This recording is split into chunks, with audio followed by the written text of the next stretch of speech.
Sau khi tận thế kết thúc, tôi trốn trong hầm một mình. Xem tin nhắn mẹ tôi để lại trước khi bà mất. Tôi đang suy nghĩ. Bà ấy nói bạn thân của tôi, Meiji, sẽ khiến tôi chết không có chỗ chôn. Trước khi ngày tận thế bùng nổ, tôi đang chờ máy bay cất cánh đến hầm trú ẩn. Nhưng lúc này bạn thân Meiji lại gọi điện thoại. Cậu đang ở đâu? Tôi sẽ đi với cậu. Tôi đang đối phó với cái chết của mẹ. Không có ở nhà, cậu đến vào buổi tối đi. Đến lúc 7 giờ là được. Chúng ta cùng ăn cơm nhé. Sau khi cúp điện thoại, tôi trông có vẻ khinh bỉ, bởi vì mẹ nói Meiji sẽ đâm sau lưng tôi. Ban đầu tôi không tin. Cho đến khi tôi biết nhà chúng tôi có sức mạnh không gian và đổi tất cả tiền của gia đình thành vật tư, tích trữ trong không gian này, tôi mới hiểu những gì mẹ tôi nói là thật. Và Meiji sẽ cố tình theo dõi hành trình của tôi. Từng giây từng phút phải biết tôi đang ở đâu. Tôi biết muốn theo tôi vào hầm. Bởi vì tôi là người duy nhất có vé vào hầm, tôi chỉ có thể đưa cô ta vào nếu tôi đồng ý. Trên máy bay, tôi lấy điện thoại ra, xem tin tức Switzerland. Trên bảng có viết tiêu đề chữ lớn bắt mắt. Mưa lớn sắp đến. Toàn cầu đối mặt với nguy cơ lũ lụt lịch sử. Quy mô và mức độ ảnh hưởng của lũ lụt sẽ kiểm tra nghiêm trọng hệ thống thoát nước ở khắp mọi nơi. Các biện pháp kiểm soát lũ lụt, mưa cực lạnh, mất mát và động vật đột biến. Công chúng nên quan tâm, chuẩn bị bảo vệ cá nhân và gia đình.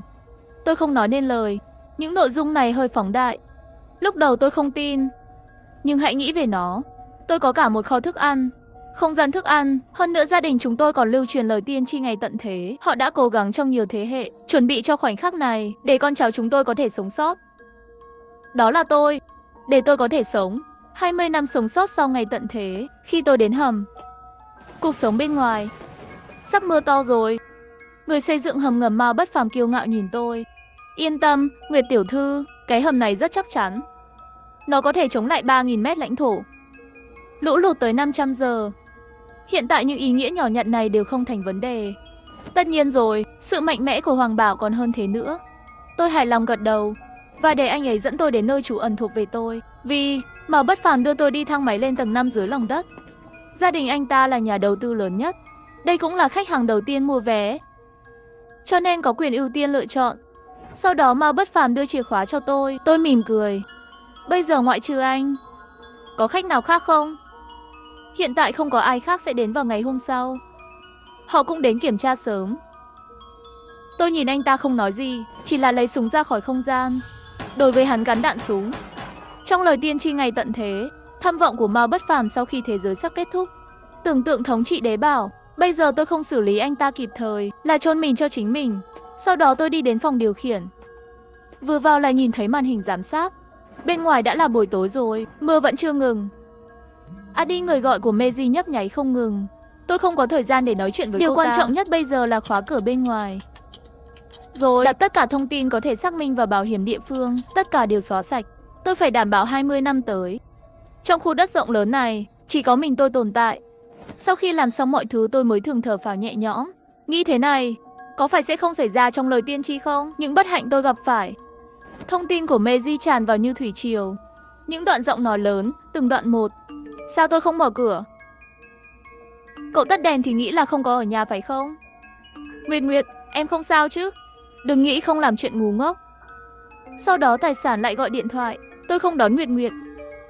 Tôi tìm Tài Sản đã đây. Đừng làm gì ngu ngốc. Ôi, làm thế nào cậu chuyển nhà cũng không cho tôi biết. Cậu đã ở đâu? Cậu còn lừa tôi đi ăn tối. Cậu có xứng đáng với tôi không? Tiếng Quảng Đông, có phải cậu đã tự mình chạy xuống hầm không? Tôi cười. Xem ra không ngốc. Mẹ nói đúng. Meiji thực sự không đơn giản. Biết mọi thứ. Mẹ tôi từng làm kinh doanh đầu tư, nhưng chúng tôi đều sống trong khu dân cư bình thường. Cuộc sống đơn giản. Bởi vì tất cả tiền của chúng tôi đều được chuyển thành vật tư, tích trữ trong không gian. Trước khi tôi gặp Meiji, mẹ tôi biết người đó. Bà ấy muốn tôi đề phòng cô ta là người sống lại. Là chó rừng ăn thịt người mà không nhổ xương. Không hiểu tại sao mẹ lại nói vậy. Cho đến một ngày, Huyên Huyên cố ý hay vô ý hỏi tôi, nghỉ hè cậu không ra nước ngoài chơi sao? Ví dụ như các nước khác. Thật trùng hợp, mẹ vừa vặn muốn đưa tôi đi nước ngoài trong kỳ nghỉ hè, để tôi làm quen với môi trường trước. Mẹ nói bà ấy phải đi làm, chưa sắp xếp đâu. Sau đó, bà ấy giống như một đứa trẻ dính liền, đột nhiên xuất hiện trước cửa nhà tôi. Sau đó tìm đủ loại lý do để đến gặp tôi. Tôi đã biết từ lúc đó, Meiji hoàn toàn được tái sinh. Ngày thứ 3 trời ngừng mưa, có người xuất hiện bên ngoài cổng đảo. Điện thoại của Mao Bất Phàm đang ồn ào trên bàn. Nội dung tin nhắn đều là giục nhanh mở cửa. Thật không may, tôi đã xóa hồ sơ thành viên của họ. Họ không thể tự vào, trừ khi tôi thao tác thủ công từ bên trong. Tiếp theo đến cổng là Meiji. Còn có một bạn học khác Lưu Dương. Nhà Lưu Dương rất giàu có, đang chuẩn bị đi du học. Không biết sao lại đột nhiên đổi ý, phải vào cùng trường đại học với tôi. Một cái bình thường 2 quyển. Như Meiji, họ đã từ bỏ tương lai tươi sáng. Quả nhiên bọn họ đều là người tái sinh. Nguyệt Nguyệt, tôi biết cậu ở bên trong. Mở cửa ra, Meiji đứng dưới màn hình. Sao lại tự mình trốn đi mà không gọi tôi? Vào dọn nhà đi. Tôi thực sự trước khi đi, chuyển tất cả mọi thứ trong nhà vào không gian. Cậu không thể làm thế, cậu ích kỷ quá. Đã bỏ chạy mà không thèm gọi tôi. Mất nhiều năm như vậy, tôi đối xử tốt với cậu. Đồ sói mắt trắng. Mau bảo Mao Bất Phàm mở cửa đi. Tất cả đều là bạn tốt, tất cả cùng nhau. Cậu không thể chết mà không cứu. Sau đó lại có một người nữa, người đó tôi biết. Một người giàu có. Nhưng khuôn mặt này tôi sợ hãi khi nhìn thấy nó. Viên đá quý quen thuộc trong kỳ nghỉ hè hắn cũng ở đây. Một đôi mắt nhìn chằm chằm vào tôi và mẹ tôi. Tôi biết một nhà hàng thịt rất ngon. Có thể mời 2 người cùng ăn cơm tối không? Tôi biết nguyên liệu của người này rất đa dạng. Không phải chúng ta có thể chọc giận được. Có 4 người đứng ở cửa. Điện thoại của Mao Bất Phàm sắp nổ tung rồi. Và điện thoại của tôi cũng vậy. Meiji liên tục buộc tội tôi vô ơn. Chỉ là khi mẹ tôi bị ốm trong bệnh viện, những ngày cô ấy đến với tôi cứ để chó ăn hết. Rồi họ lấy đá đập vào cổng. Tôi biết tất cả đều vô dụng. Chỉ là chút bỏ cảm xúc thôi. Sau đó tôi muốn về phòng ngủ một lát. Nhưng 1 giờ sau, Meiji đột nhiên gửi tin nhắn cho tôi cứu tôi. Người giàu đó đã giết Lưu Dương. Hắn sẽ ăn thịt tôi sao? Tôi nhìn điện thoại, không thể không cười vào những lời nói dối của ả. Meiji là người được tái sinh trở về, biết do tính cách của yêu tinh. Muốn diễn cho tôi xem. Thật buồn cười. Tin nhắn cầu cứu cho Meiji. Tôi không để ý. Tôi biết rõ cô ta đang cố tình giả ngu để lừa tôi mở cửa. Và thảm họa thực sự sẽ xảy ra tối nay. Là Meiji tái sinh trở về. Phải biết rõ hơn tôi. Nhất định sẽ nhân cơ hội tai nạn xảy ra, đi tập hợp những người sống sót bên ngoài địa bảo để gây rắc rối, để lừa tôi ra khỏi địa bảo. Vì vậy tôi phải nhanh chóng kiểm tra tình hình địa bảo, trong trường hợp địa bảo bị phá vỡ trong thảm họa tối nay. Tin nhắn quấy rối của Meiji quả nhiên không bao lâu đã dừng lại. Tôi không cần phải đoán. Bên ngoài kho báu đã bắt đầu thực hiện kế hoạch độc ác của ả rồi. Cổng chính bảo vệ mặt đất làm trọng tâm phòng thủ. Tôi không có tiền để kiểm tra, bởi vì cửa hợp kim góc một chiều đủ để chống lại tác động của hàng trăm tấn lực bên ngoài. Và cơ chế cửa góc bên trong sẽ theo tác động của lực bên ngoài càng cắn càng chặt. Có cánh cửa hợp kim này, tôi hoàn toàn không sợ những tên điên bảo vệ địa phương đó sẽ dùng sức mạnh thô bạo để phá cửa bảo vệ. Và trọng tâm kiểm tra của tôi, đó là hệ thống thông gió trong hầm, hệ thống điện và một loạt hệ thống thoát nước. Những thứ này là điều quan trọng nhất để duy trì sự sống còn của tôi trong hầm. May mắn thay, hầm trú ẩn ngày tận nó hoàn hảo hơn tôi tưởng. Vấn đề tôi lo lắng hoàn toàn không phải là vấn đề. Ngoài ra, tôi lại tập trung kiểm tra một chút chống độc của địa bảo, chống cháy và chống ăn mòn. Ngay cả khi bảo hiểm đất được xây dựng hoàn hảo, nhưng những vấn đề nhỏ này sớm muộn gì cũng sẽ xuất hiện. Sau khi kiểm tra mọi thứ, lúc này tôi mới yên tâm trở về phòng giám sát, chờ đợi thảm họa thực sự xảy ra. Thời gian trôi qua từng giây. Điện thoại của tôi đột nhiên bật lên tin nhắn, không cần nghĩ cũng là do Meiji gửi đến. Nguyệt Nguyệt, con yêu tinh đó có thể phát điên bất cứ lúc nào. Làm ơn đi, trả lời đi, cho dù cậu không nhớ tình cảm ngày xưa, nhưng hãy tôn trọng người chết. Liệu Dường chết rồi. Đồ khốn. Cậu thật tàn nhẫn. Cậu nhất định sẽ hối hận lựa chọn hôm nay. Xem Meiji hét một mình, khóe miệng hơi nhếch lên. Có một người phụ nữ độc ác như vậy còn sống, có lẽ sẽ cho tôi một cuộc sống nhàm chán, mang đến một số hương vị khác nhau. Điều đó khiến tôi quyết tâm nhất định phải giữ một số người còn sống, nếu không sẽ lâu không thấy mặt trời. Tôi sẽ phát điên. Khi tôi đang suy nghĩ, tiếng gầm dữ dội bên ngoài đột nhiên truyền vào trong hầm. Tôi nhìn chằm chằm vào màn hình giám sát. Thảm họa đã đến. Ngay cả khi hệ thống thoát nước bên ngoài được xây dựng cực kỳ mạnh mẽ, nó nằm dưới lòng đất, vẫn còn rất nhiều nước lũ tràn vào cổng hầm. Có rất nhiều mảnh vỡ trôi nổi trong lũ lụt. Sau khi lũ lụt lẫn nhau, những mảnh vỡ này chắc chắn sẽ trở thành nguồn gốc của bệnh dịch cho tôi trong hầm, mang đến áp lực sinh tồn rất lớn. Tất nhiên, không kịp để nghĩ về những ngày tận thế này. Thử nghiệm đầu tiên của hầm đã chính thức đến rồi. Sau một tiếng động chói tai, cửa chính của hầm không nhúc nhích. Trái tim treo của tôi từ từ đặt xuống. Sau vụ quấy rối kéo dài hơn 1 tiếng đồng hồ, nước lũ cuối cùng cũng rút đi, và thảm họa thứ 2 đêm nay đang lặng lẽ ập đến. Do tác động của lũ lụt, ở lối vào chính của hầm đã chất đống một lượng lớn đồ lặt vặt, tạo thành một ngọn núi nhỏ. Mà trước đây không biết trốn đi đâu, Meiji và những người khác không lâu sau khi nước lũ rút đi, xuất hiện trước. Nhìn xung quanh, họ tập hợp một nhóm người. Không khó để tưởng tượng, thiên tai trước đó đã khiến nhiều người chết. Mà là tái sinh Meiji và những người khác, chắc đã tìm được chỗ trốn rồi. Không chỉ tránh được trời, lễ rửa tội của thảm họa, còn có thể mượn cơ hội tập hợp một số người xung quanh à. Lấy lại kho báu, tôi lo lắng nhìn chằm chằm vào màn hình giám sát, xem mọi hành động của những kẻ ngoài vòng pháp luật này. Người này hợp nhất vào Meiji ở phía trước, đang chỉ vào cổng địa bảo.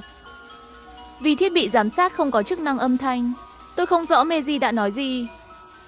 Nhưng thông qua việc tái tạo, tôi vẫn có thể hiểu ý à. Meiji dường như đang lừa dối những kẻ ngoài vòng pháp luật, tấn công vào cửa chính của địa bảo. Suy nghĩ nhanh trong đầu tôi. Nhưng tôi nghĩ đi nghĩ lại, cũng không nghĩ ra lối vào chính của hầm, nơi nào xuất hiện liên kết yếu. Có thể là Meiji tái sinh trở về, chỉ vào lối vào chính của hầm. Nó làm tôi lo lắng.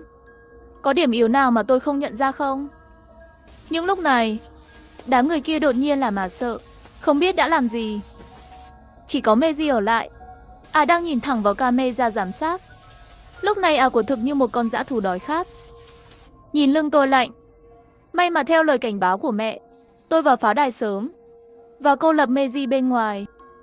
Nếu không khó tưởng tượng, một khi một phụ nữ độc ác như vậy vào trong hầm sẽ làm tổn thương tôi như thế nào. Khi tôi đang suy nghĩ, màn hình phát ra tiếng động. Nhiều người có rất nhiều thứ trong tay chặn chặt cửa chính của hầm, sau đó lại nhanh chóng quay đi. Những suy nghĩ trong đầu tôi cứ chuyển động. Chẳng lẽ bọn họ muốn leo lên cao, tìm đúng vị trí, từ đó mở cửa hầm? Không, kho báu đều được làm bằng thép và 11 măng, giống như một hộp sắt rắn chắc. Họ không thể vào được từ bất cứ góc độ nào. Đây có phải là hóa chất không? Qua đó ăn mòn cấu trúc bên trong của cổng. Nhưng ăn mòn là một quá trình rất chậm. Ngay cả khi thành công, cấu trúc kim loại của cửa chính sẽ bị hỏng. Bị hỏng, không sợ cánh cửa kim loại này mãi mãi đóng lại. Họ sẽ không bao giờ vào được sao? Một tia sáng lóe lên trong đầu tôi. Đột nhiên nghĩ ra câu trả lời cho vấn đề. Chẳng lẽ họ muốn nhốt tôi mãi mãi? Nhưng họ có thể sống đến ngày tôi chết không? Khi tôi nghĩ, điện thoại đột nhiên đổ chuông. Tôi lập tức cầm lên kiểm tra. Đồ thối tha cho cậu một cơ hội cuối cùng. Mở cửa đi. Nếu không cậu sẽ chết trong đó mãi mãi. Miệng tôi nhếch cao. Lần đầu tiên trả lời tin nhắn. Cậu đúng là heo. Thật sự nghĩ có thể buồn ngủ chết sao? Tôi không tin thì thử xem. Bên ngoài là chất hóa học. Chờ đến khi cửa nhà cậu bị hỏng, xem cậu còn sống như thế nào. Vậy thì chúng ta chờ xem nhé. Có thể đảm bảo mọi nơi đều bị phong tỏa hoàn toàn. Một số chất lỏng ăn mòn đang chảy xuống. Cánh cổng đang sụp đổ. Dùng cách này để nhốt tôi trong đó. Thật là mơ tưởng. Họ không biết tôi có cả một không gian cho thức ăn. Thức ăn ở đây hoàn toàn đủ để tôi vượt qua thảm họa ngày tận thế. Dưới màn hình, trên gương mặt Meiji có nụ cười chiến thắng. Tôi không thể nghe thấy họ đang nói gì, nhưng cũng đoán được lúc này Meiji không dễ dàng như thế nào. Tôi hơi nhếch khóe miệng lên, sau đó mở loa của phòng giám sát, rất bình tĩnh nói về điều kiện. Nói với mọi người là muốn tôi mở cửa hầm. Không có cửa. Không ngạc nhiên, đám người ngoài cửa lập tức bị biểu tình tức giận. Nhưng tôi phát sóng bằng loa chỉ là một chiều. Tôi không thể nghe thấy họ la hét gì cả. Cũng không muốn nghe tôi tiếp tục trêu chọc họ. Nhưng tôi có thể cho các vị một điều kiện để sống. Sắc mặt mọi người ngoài cửa lập tức vui vẻ. Đặc biệt là Meiji đang canh gác. Biểu cảm chiến thắng một lần của nhìn thật kinh tởm. Như một điều kiện trao đổi, các người cũng phải đáp ứng tôi một vài điều kiện. Đầu tiên, người phụ nữ tên Meiji, tôi không muốn gặp bà. Tôi không quan tâm các anh làm gì, làm cho cô ta biến mất ngay lập tức. Nghe được nói chuyện, Meiji lập tức đứng yên tại chỗ. Tôi có thể nhìn thấy khuôn mặt của thấy một chút tuyệt vọng. Tâm trạng của tôi lúc này tốt hơn rất nhiều. Người phụ nữ độc ác này không phải hoàn toàn xé nát mặt. Tôi có thể giữ cô ta sống. Nhưng đã tập hợp rất nhiều kẻ ngoài vòng pháp luật. Khoảnh khắc bức ảnh đầu độc tôi hoàn toàn trong Bích Bảo. Ở trong tâm trí tôi đã hoàn toàn thành người chết rồi. Đã tập hợp rất nhiều kẻ ngoài vòng pháp luật lại với nhau. Trông có vẻ to lớn. Khi tôi ném lợi ích, bên trong họ đã bắt đầu phân hóa rồi. Có thể sống sót qua vòng thảm họa đầu tiên. Ngoài thủ đoạn quá cứng, không ai không phải là người có tâm tính tàn nhẫn, chiến đấu vì một chút lợi ích. Cũng không phải là không thể. Meiji đang nhảy múa cho những vị vua đó. Giải thích cái gì? Thỉnh thoảng còn chỉ một ngón tay đi và hướng đi. Đặc biệt là con yêu tinh Trung Đông. Nhưng giống như mở ra màu đỏ máu đậm như thế. Nhìn biểu cảm của mọi người trong camera giám sát, tôi cười hài lòng. Thời gian có hạn, người đầu tiên làm cho người phụ nữ đó biến mất sẽ nhận được 10 ngày vật tư sinh hoạt, thuốc và các nhu yếu phẩm khác. Người mù vốn còn đứng nhìn. Hết lần này đến lần khác đi về phía Meiji. Meiji đã sợ hãi ngồi trên mặt đất, miệng mở ra, dường như còn muốn động viên những vương Ấn Độ mắt đỏ kia. Thấy mọi người càng ngửi càng gần, Meiji tuyệt vọng lấy điện thoại di động ra gọi điện thoại. Tiếng chuông điện thoại của tôi cũng vang lên cùng một lúc. Tôi cố tình đợi một lát, lúc này mới kết nối điện thoại. Nguyệt Nguyệt, tôi xin cậu, vì lợi ích của bạn học, cứu tôi với. Cậu quên tôi đã giúp cậu bao nhiêu năm rồi sao? Có thể đứng nhìn tôi bị những tên khốn này giết chết. Nguyệt Nguyệt, chỉ cần cô cho tôi vào, tôi hứa sau này cậu nói gì tôi cũng đồng ý với cậu. Tôi hơi nhíu mày, một mặt cười nhạo muộn rồi. Meiji, tình bạn của chúng ta tôi sẽ không quên. Vì vậy, tôi sẽ tiến cậu lên đường sớm hơn. Lúc này, tôi đã rút vũ khí ra. Meiji đã sợ đến rơi nước mắt rồi. Đợi tôi. Lần sau khi tôi quay lại, tôi sẽ không bao giờ tha cho cậu. Tôi không quan tâm cậu được tái sinh như thế nào, bất kể giữ nó như thế nào. Tôi chỉ gửi cho cậu một câu, rác rưởi là rác rưởi. Đời này không được, tái sinh bao nhiêu lần đều là phế vật. Cậu đã không kịp nói gì rồi. Kẻ ăn thịt người Trung Đông điên cuồng đã xóa hoàn toàn cô ta. Tôi bật loa lên lần nữa. Đồng ý với điều kiện của anh, gửi ngay lập tức. Tôi lấy bộ điều khiển của máy bay không người lái ra, hoạt động âm thanh. Rất nhanh máy bay không người lái bên ngoài ném thứ gì đó từ trên không xuống. Rất nhiều người muốn đi qua và lấy nó, nhưng lại bị quỷ ăn thịt người cầm vũ khí trong tay khiếp sợ. Quay lại, nhìn thấy cảnh tượng như vậy, nụ cười trên mặt tôi càng vui hơn. Kế hoạch phân biệt lại của tôi, nó đã thành công như vậy. Yêu tinh Trung Đông có vũ khí trong tay, bây giờ lại nắm được rất nhiều nguồn lực sinh hoạt.